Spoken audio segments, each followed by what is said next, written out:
business. How do we do that? Well, the time is now to do that. Because we're at a crossroads where we can become the next DC or the next Detroit based on the choices that we make. Do you all agree with that? Yes. Does everybody agree with that? Yes. You have to remember something. It's your choice.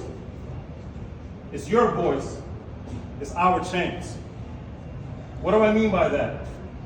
Is that a couple of us may bring it up in terms of how this isn't working, that isn't working.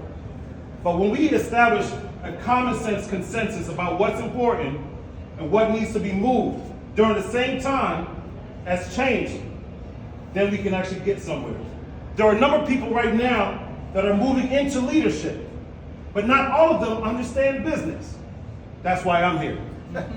Does that make sense? Yes. Does that make sense to everyone? Yes. It's your voice, it's your choice, it's our chance. So we can talk about education. You know, I have a bachelor's in administration of justice. So when you talk about crime, I'm coming from an informed place. We can talk about leadership. I have a master's in organizational leadership. So I'm coming from, again, a place of experience. I led a faith-based, community-based organization for over 16 years. We are the example of public-private partnerships.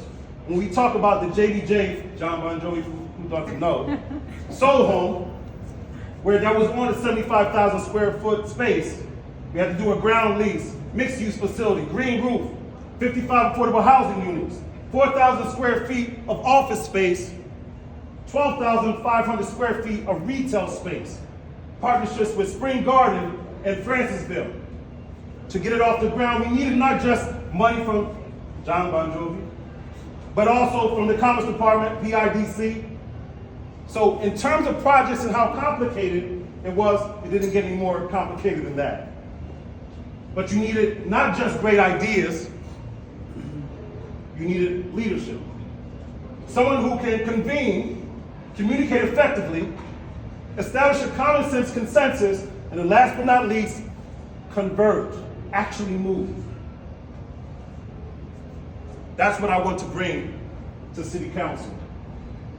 Yeah, I know. I'm one of 17 voices. I get it.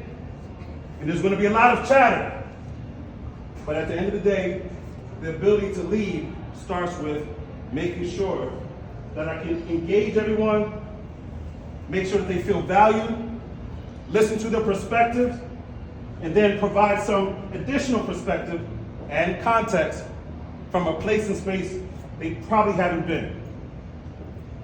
I need you to get me into that seat, to get me into that position, to get me into that room so that I can represent your choice, your voice during this change. Does that make sense to everyone? Yes. I heard 7 of you. Does that make sense to everyone? Yes. Good. Remember, it's your voice, it's your choice, it's our chance. I'm here to meet with you individually to talk about what's important to you. It takes me a little bit of time. They tug my elbow from time to time, say, Wes, you gotta go.